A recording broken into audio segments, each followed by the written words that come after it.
بسم اللہ الرحمن الرحیم۔ میں ہوں جمیل احمد جامی۔ پیارے دوستو، جب انسان کا دل اللہ ہی کی جانب مائل ہو جاتا ہے تو اس کے دل میں محبت الہی گھر کر جاتی ہے۔ پھر اس کے لیے پیسہ، مال و دولت، عیش و عشرت کوئی معنی نہیں رکھتی۔ سب محبتیں اس کے لیے بیکار ہو جاتی ہیں۔ دوستو، آج کی ویڈیو میں ہم آپ کو اللہ کے ایسے عاشقوں کی داستانیں سنائیں گے۔ ان عاشقوں میں حضرت سعد رضی اللہ تعالی عنہ کا اللہ کی محبت میں بے انتہا خوبصورت لڑکی سے نکاح نہ کرنے کا واقعہ، اور پیغمبر ایوب علیہ السلام کے دل میں اللہ کی محبت کا واقعہ آپ کو سنائیں گے، جس کو سن کر آپ کا ایمان تازہ ہو جائے گا۔ فرعون کی باندی کا محبت الہی میں تکلیف برداشت کرنے کا واقعہ، ایک بادشاہ کے بیٹے کا اللہ کی محبت میں عیش و عشرت قربان کرنے کا واقعہ، ایک صحابی رسول صلی اللہ علیہ وآلہ وسلم حضرت سعد رضی اللہ عنہ آپ صلی اللہ علیہ وآلہ وسلم کے پاس تشریف لائے اور عرض کیا، یا رسول اللہ، میرا کالا رنگ مجھے جنت میں جانے سے روک سکتا ہے؟ آپ صلی اللہ علیہ وآلہ وسلم نے فرمایا، کیوں، کیا بات ہے؟ اگر تو ایمان والا ہے تو تجھے جنت میں جانے سے کون روک سکتا ہے؟ غرض کی کہ بات یہ ہے کہ غریب آدمی ہوں، میرا رنگ کالا ہے، میں بدصورت ہوں، بنو سلیم کے اشراف میں سے ہوں۔ اب بات یہ ہے کہ مجھے کوئی لڑکی نہیں دیتا، میری عزت اور کالے رنگ کی وجہ سے کوئی میرے ساتھ رشتہ نہیں کرتا۔ آپ صلی اللہ علیہ وآلہ وسلم نے فرمایا، آج عمرو بن وہاب رضی اللہ عنہ ثقفی آئے ہیں۔ یہ مدینہ منورہ کے ایک چودھری تھے، بڑے مالدار تھے، ان کی بیٹی بڑی خوبصورت تھی۔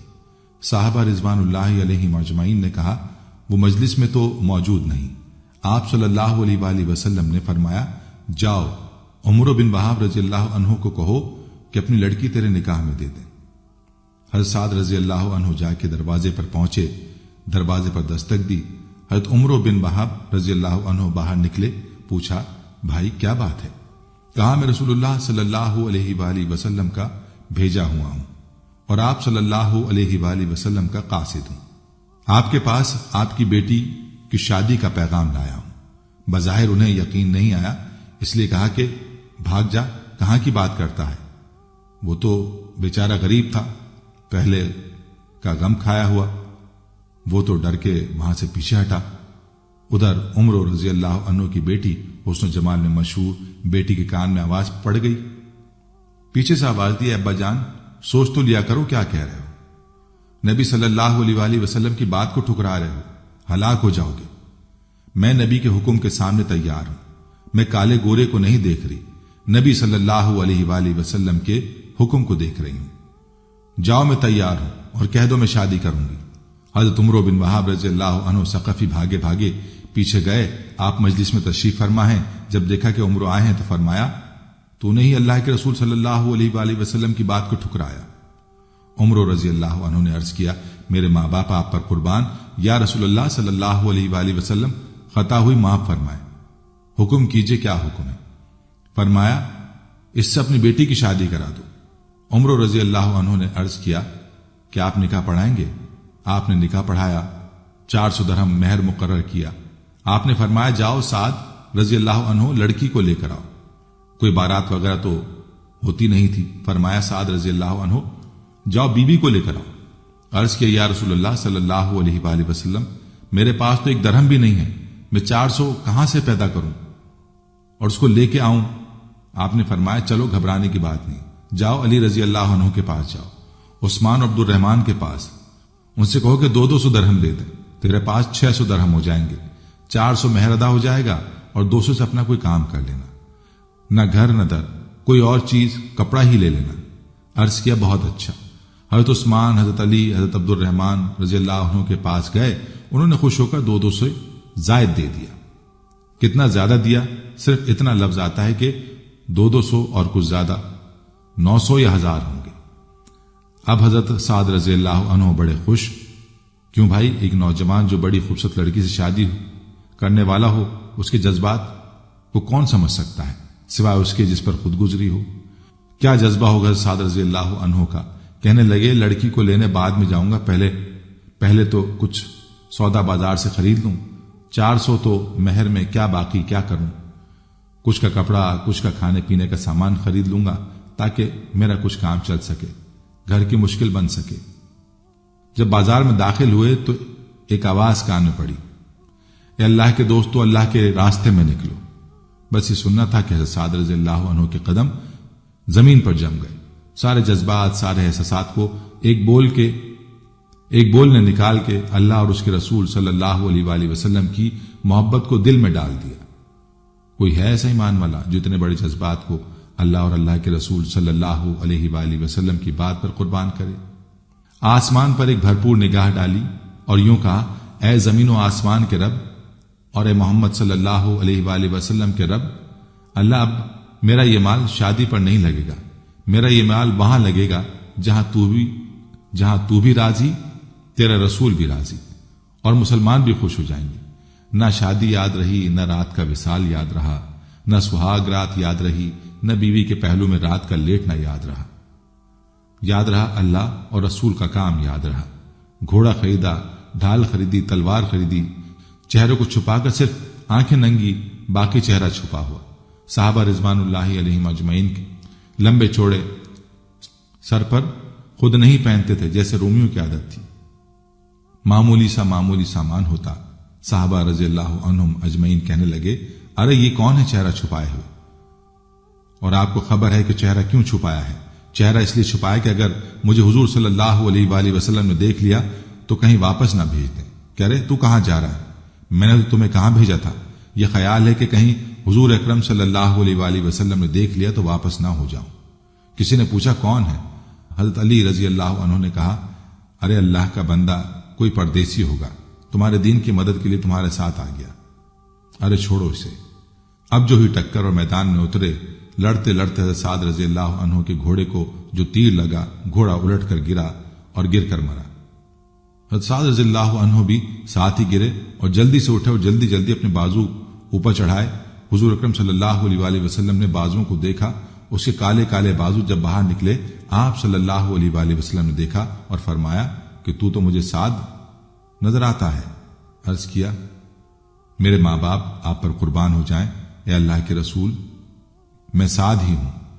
آپ نے فرمایا، خوشخبری لے لے تو جنتی ہو گیا، تو خوش بخت ہو گیا۔ بس اس کو یہ سننا تھا کہ چھلانگ لگائی۔ مجمع میں یہاں تک آواز آئی، یا رسول اللہ، سعد رضی اللہ عنہ شہید ہو گئے۔ حضور اکرم صلی اللہ علیہ وسلم دوڑ کے گئے اور سعد رضی اللہ عنہ کے سر کو اپنی گود میں رکھا۔ آنسوں کی لڑیاں سعد رضی اللہ عنہ کے خون کو پوچھ رہی تھی۔ حضور اکرم صلی اللہ علیہ وآلہ وسلم کے آنسو سعد رضی اللہ عنہ کے چہرے پر گر رہے تھے۔ آپ فرما رہے ہیں کہ اے سعد رضی اللہ عنہ، تیری خوشبو اللہ اور اللہ کے رسول کو بہت پیاری ہو چکی ہے۔ اے سعد رضی اللہ عنہ، تو اللہ اور اس کے رسول صلی اللہ علیہ وآلہ وسلم کو بے انتہا پیارا ہو چکا ہے۔ رو رہے ہیں۔ روتے روتے آپ صلی اللہ علیہ وآلہ وسلم نے منہ پھیرا اور فرمایا، رب کعبہ کی قسم، سعد حوض پر پہنچ گیا۔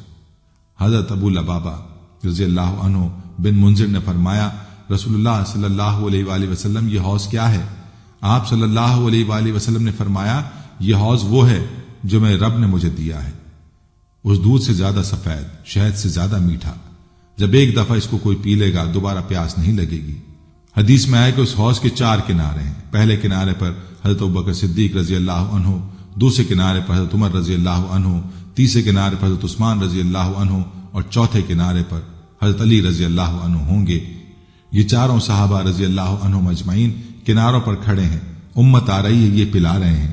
حضرت ابو لبابہ رضی اللہ عنہ نے کہا، حوض کا مطلب سمجھ میں آ گیا کہ اس حوض پر سعد رضی اللہ عنہ پہنچ گیا ہے۔ آپ رضی اللہ عنہ نے پھر عرض کیا، یا رسول اللہ صلی اللہ علیہ وآلہ وسلم، میں نے مختلف باتیں آپ میں ملاحظہ کی۔ ایک تو آپ روئے، پھر آپ ہنسے، پھر آپ نے منہ پھیر لیا، یہ کیا ماجرا ہے؟ حضور اکرم صلی اللہ علیہ وآلہ وسلم نے فرمایا کہ میں جو رویا ہوں تو اپنے صحابہ رضی اللہ عنہ کی قربانی اور شوق پر رویا ہوں، اس کی جدائی پر رویا ہوں، کس حال میں تھا، کس طرف جا رہا تھا، کن جذبوں میں جا رہا تھا، اور کیسے امر پر قربان ہوا ہے، اس بات پر رو رہا ہوں۔ اور ہنسا میں اس بات پر جب میں نے جنت میں اس کو دیکھا، اللہ کی بارگاہ میں اس کے درجے کو دیکھا تو میں ہنس پڑا، اور جو میں نے منہ پھیر لیا اس لیے منہ پھیر لیا کہ میں نے دیکھا جنت کی حوریں، اس کی بیویاں دوڑتی ہوئی آ رہی ہیں اور تیز دوڑ کے آ رہی ہیں کہ ان کی پنڈلیوں سے کپڑا ہٹ گیا اور ان کے پاؤں میں پازیب چھن چھن کرتی مجھے نظر آ رہی تھیں، تو میں نے شرم سے منہ پھیر لیا اور فرمایا، جاؤ ان کی بیویوں سے کہہ دو کہ اللہ نے سعد رضی اللہ عنہ کو تیرے سے زیادہ خوبصورت بیوی عطا فرما دی ہیں۔ میرے دوستو، بندے کی اللہ سے محبت کے منظر پر آپ حضرات حضرت سعد رضی اللہ عنہ کا واقعہ تو سن ہی چکے ہوں گے۔ حقیقت میں یہ واقعہ حضرت سعد رضی اللہ عنہ کی اللہ سے شدید محبت پر دلالت کرتا ہے۔ آپ رضی اللہ عنہ کی محبت میں، حسن میں بے مثال اور مالداری میں لاجواب بیوی کو بھی اللہ کی محبت میں ترجیح نہ دی، حتیٰ کہ نوجوانی کی اٹھتی ہوئی خواہش کو بھی سینے میں دفن کر کے حکم الہی کو مقدوم رکھا۔ اللہ تعالی ہم سب کو ایسے جذبے والا دل عطا فرمائے۔ ایک عابد کا محبت الہی میں انگلیاں جلانے کا واقعہ آپ کو سناتے ہیں۔ بنی اسرائیل میں ایک عابد عبادت خانے میں عبادت کرتا تھا۔ کچھ لوگ اس سے حسد کی بنا پر ایک فاحشہ کے پاس آئے، اس سے کہا، تم کسی طریقے سے اس عابد کو بہکا دو۔ چنانچہ وہ فاحشہ عورت عابد کے پاس بارش ہونے والی اندھیری رات میں آئی اور اس کے حجرے کے باہر سے پکارا۔ اس عابد نے اس کو جھانک کر دیکھا تو عورت نے کہا، اے خدا کے بندے، مجھے اپنے پاس پناہ دے دے۔ اس عابد نے اس کی پرواہ نہ کی اور نماز میں مشغول ہو گیا۔ وہ عورت بار بار پکار کر پناہ کی درخواست کرتی رہی، بالآخر عابد نے مجبور ہو کر اس کو پناہ دے دی۔ اس سے وہ عابد کے سامنے لیٹ گئی اور اپنے بدن کی خوبصورتیاں دکھانے لگی، یہاں تک کہ عابد کا نفس اس کی طرف مائل ہو گیا۔ پھر عابد پر اللہ کی محبت کا غلبہ ہوا اور اس نے اپنے نفس سے کہا، اللہ کی قسم، ایسا ہرگز نہیں ہو سکتا۔ چنانچہ اس نے اپنے نفس کو سزا دینے کے لیے اسے آگ پر کتنا صبر ہے اپنی انگلی چراغ پر رکھ دی، حتیٰ کہ وہ جل گئی۔ پھر دوبارہ اپنی نماز کی طرف لوٹ آیا، لیکن اس کے نفس نے پھر پکارا۔ پھر یہ چراغ کی طرف گیا، ایک اور انگلی جلا ڈالی۔ پھر اسی طرح سے اس کا نفس اس کی خواہش کرتا رہا اور وہ چراغ کی طرف لوٹتا رہا، حتیٰ کہ اس نے اپنی ساری انگلیاں جلا ڈالی، مگر اس فاحشہ کی طرف مائل نہ ہوا۔ اس عورت نے جب اس نوجوان کی نفس کشی اور خوف خدا دیکھا تو اس عورت نے ایک چیخ ماری اور مر گئی۔ ایک اور واقعہ، فرعون کی باندی کا محبت الہی میں تکلیف برداشت کرنا۔ فرعون کی ایک باندی تھی، وہ موسیٰ کے رب پر ایمان لے آئی۔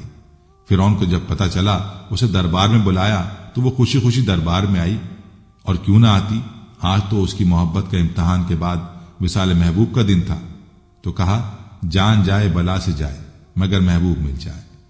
فرعون نے کہا کہ کیا تو کسی اور خدا کی عبادت کرنے لگی ہے؟ فرمایا کہ ہاں، ضرور یہی بات ہے۔ اچھا، اس خدا کو چھوڑ دے اور میری خدائی کا اقرار میرے سامنے کر لے۔ فرمایا، یہ تو قیامت تک نہ ہوگا۔ حکم دیا کہ اچھا، اس عورت کو چومیخا کرو۔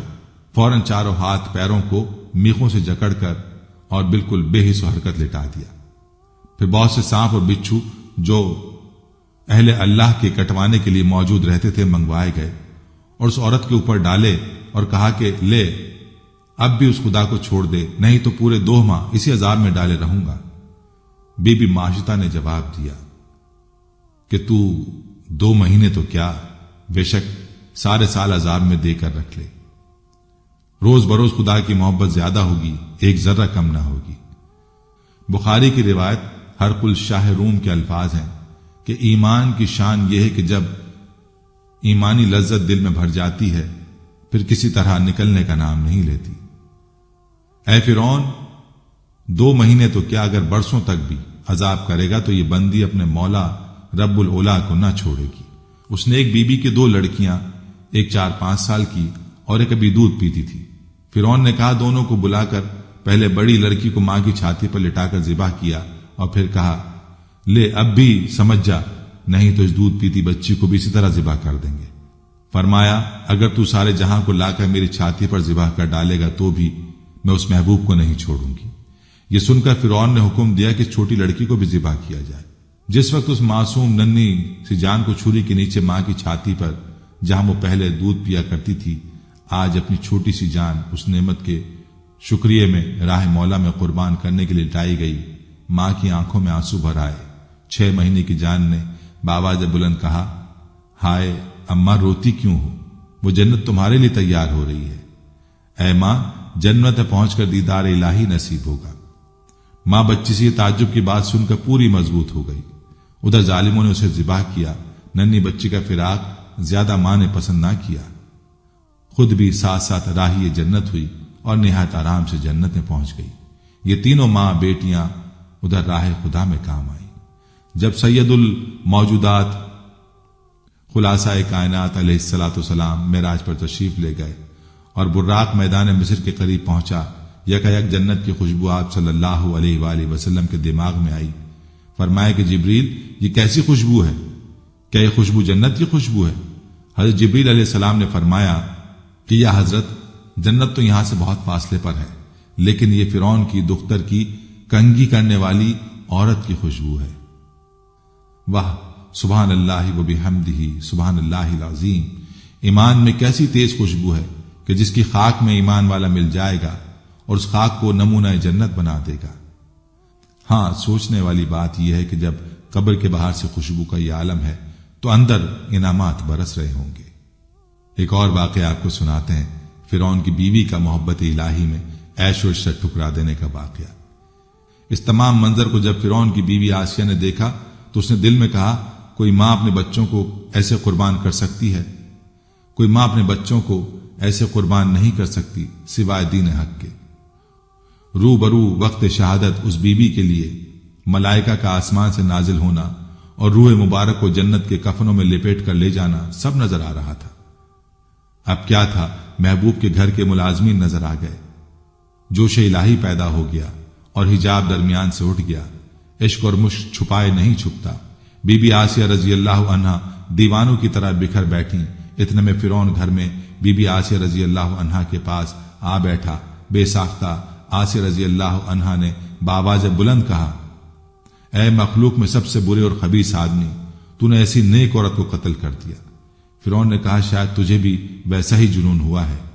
حضرت آسیہ رضی اللہ عنہا نے کہا، اے فرعون، مجھے جنون نہیں ہے، میں اس خدا کو ماننے والی ہوں جسے ماشتہ مانتی تھی، اور وہ کوئی ایسا ویسا خدا نہیں ہے، بلکہ زمین و آسمان اور تیرا بھی اور اے فرعون وہی خدا ہے۔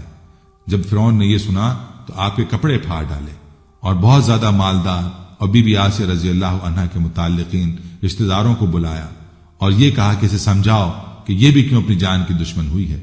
متعلقین نے بی بی آسیہ رضی اللہ عنہا کو سمجھایا کہ ایسا نہ کرو، فرعون خدا ہے، اس کی نافرمانی کرنی ٹھیک نہیں۔ آسیہ رضی اللہ عنہا نے فرمایا، اگر فرعون مجھے ایک تاج ایسا بنا دے کہ سورج اس کے آگے ہو اور چاند پیچھے اور ستارے بیچ میں ہوں، میں پھر بھی اس خدائے حقیقی کو نہیں چھوڑوں گی۔ فرعون نے حکم دیا، جاؤ آسیہ رضی اللہ عنہا کو چومخا کرو۔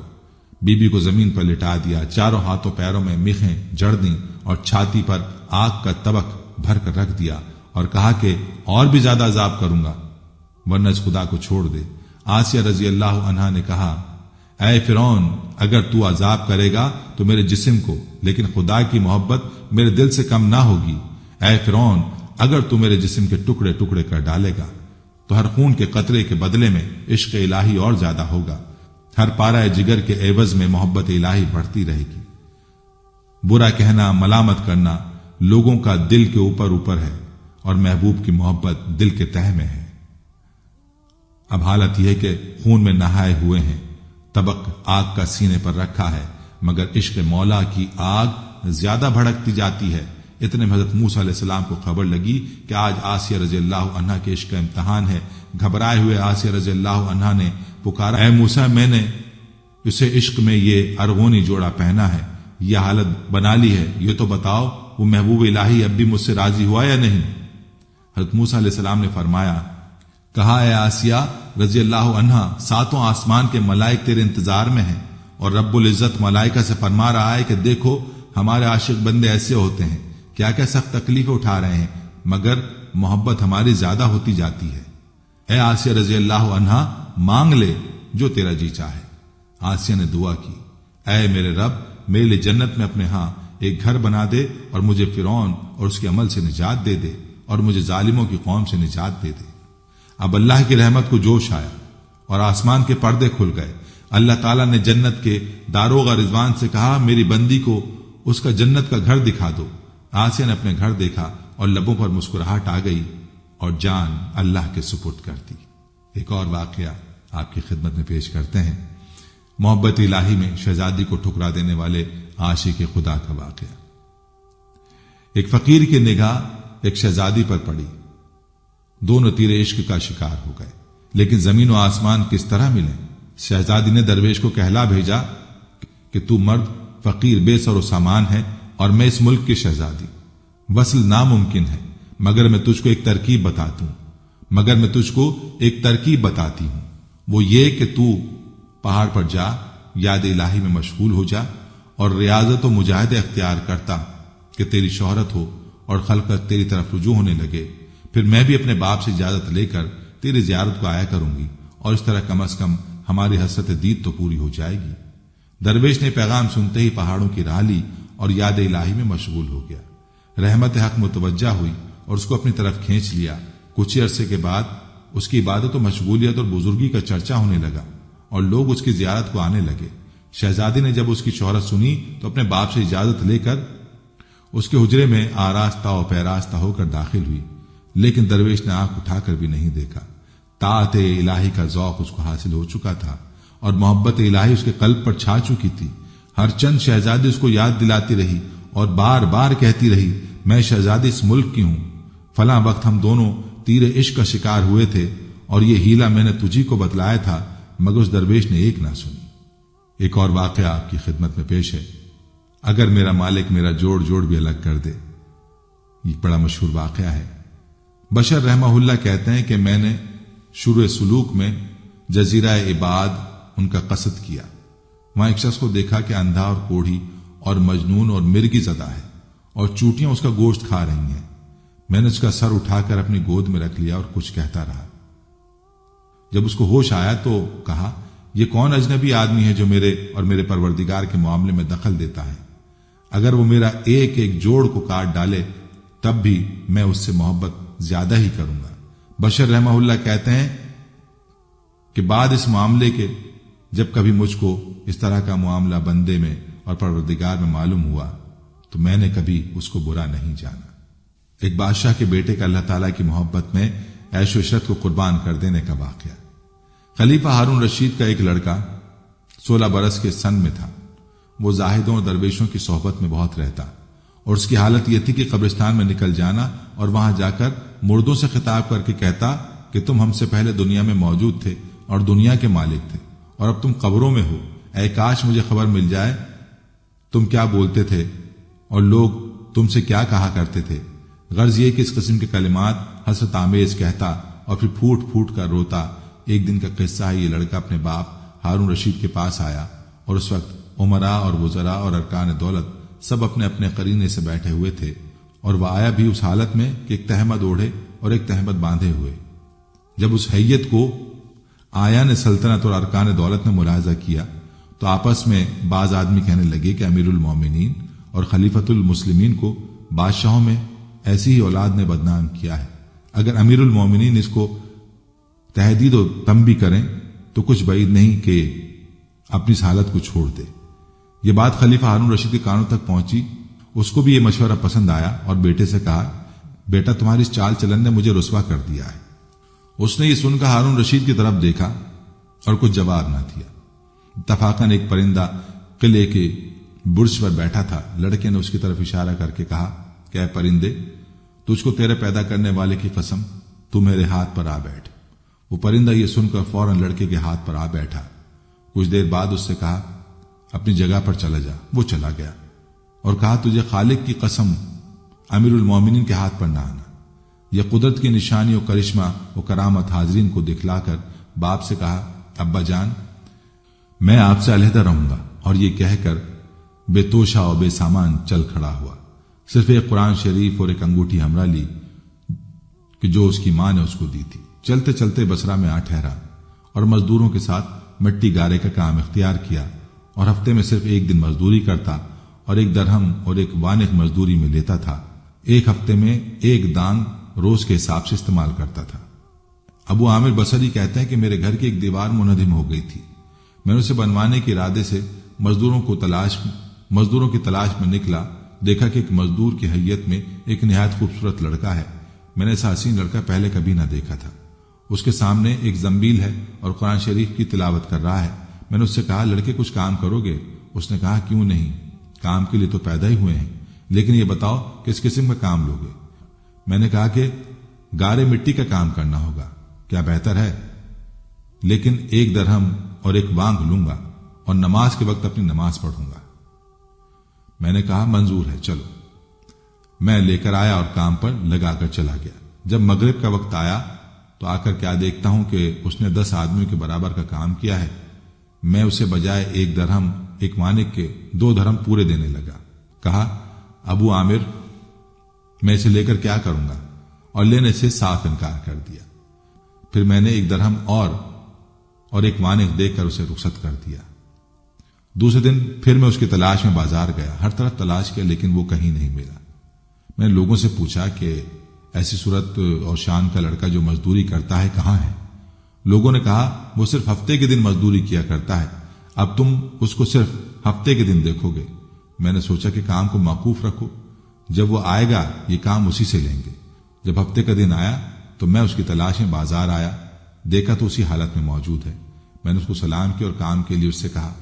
اس نے اسی طرح کی شرطیں کی، میں نے سب قبول کر کے اسے لے آیا اور اسے کام پر لگا دیا، اور دور بیٹھ کر دیکھا کہ کس طرح اس قدر جلدی اتنا کام کر لیتا ہے، اور میں ایسے موقع پر بیٹھا کہ میں اس کو دیکھوں وہ نہ دیکھے۔ دیکھتا کیا ہوں کہ اس نے ہاتھ میں گارا لیا اور اسے دیوار پر تھوپ دیا، اور اس کے پتھر خود بخود آپس میں ایک دوسرے سے ملتے جاتے ہیں۔ میں نے اپنے جی میں کہا کہ یہ خدا رسیدہ شخص ہے، اور ایسے لوگوں کی اسی طرح اللہ تعالیٰ کی طرف سے اعانت اور مدد ہوا کرتی ہے۔ جب اس نے شام کو واپسی کا قصد کیا تو میں نے اسے 3 درہم دینے لگا تو اسے انکار کر دیا، صرف 1 درہم اور 1 وانق لے کر چلا گیا۔ تیسرے شنبے کو پھر میں بازار آیا تو اس نوجوان کو نہ دیکھا۔ لوگوں سے اس کا حال پوچھا تو معلوم ہوا کہ وہ 3 دن سے ایک ویرانے میں بیمار پڑا ہوا ہے اور موت کے قریب ہے۔ میں نے ایک شخص کو کچھ دیا اور کہا کہ بھائی مجھے وہاں لے چل، جس جگہ وہ بیمار اجل راحت قلوب رونق افروز ہے۔ وہ مجھے ایک ویرانے میں لے گیا، وہاں دیکھا کہ نہ وہاں در ہے، نہ دروازہ، نہ مسحری، نہ کوئی سامان راحت۔ اسی لق و دق میدان میں بے کس و بے بس وہ نوجوان بے ہوش پڑا ہے۔ میں نے جا کر سلام کیا اور دیکھا تو سر کے نیچے ایک اینٹ کا ٹکڑا رکھا ہوا ہے اور مرنے کے قریب ہو رہا ہے اور موت کا انتظار کر رہا ہے۔ میں نے جا کر اسے دوبارہ سلام کیا تو اس نے آنکھ کھولی اور مجھے پہچانا اور کہا کہ آپ مجھے دفن کر دیجیے گا اور یہ قرآن شریف اور انگوٹھی امیر المومنین ہارون رشید کے پاس پہنچا دینا۔ دیکھو یہ خیال رکھنا کہ تم اپنے ہاتھ سے امیر المومنین کے ہاتھ میں دینا، اور یہ کہنا کہ میرے پاس تمہاری ایک امانت ہے، ایک مسافر مسکین لڑکے نے سپرد کی ہے، اور امیر المومنین سے یہ بھی کہنا کہ دیکھو بیدار رہو، اس غفلت و دھوکے میں تمہاری موت نہ آ جائے۔ یہی باتیں ہو رہی تھی کہ طائر روح قفس انصری سے پرواز کر گیا، اور اس وقت میں نے جانا کہ یہ خلیفہ کا جگر گوشہ ہے۔ میں نے اس کی سب وصیتوں کو پورا کیا اور قرآن شریف اور انگوٹھی لے کر بغداد آیا اور خلیفہ ہارون رشید کے محل کے ارادے سے نکلا، اور ایک بلند مقام پر جو میں جا کر کھڑا ہوا دیکھا ایک عظیم الشان لشکر آ رہا ہے، اس میں تخمیناً 1000 سوار ہوں گے۔ پھر اس کے بعد پے در پہ 10 رسالے آئے اور ہر رسالے میں 1000 سوار تھے۔ 10ویں رسالے میں امیر المومنین ہارون رشید تھے۔ میں نے پکارا تم کو قرابت رسول صلی اللہ علیہ وآلہ وسلم کی قسم ہے، ذرا توقف کرو۔ جب امیر المومنین نے مجھ کو دیکھا اور آواز سنی تو توقف فرمایا۔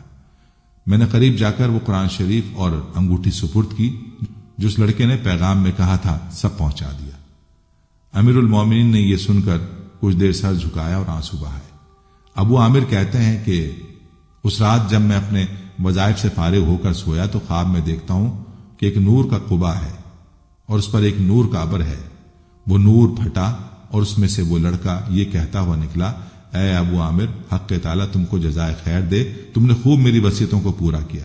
میں نے پوچھا بیٹا تم پر کیا گزری اور تمہارا ٹھکانہ کہاں ہوا ہے؟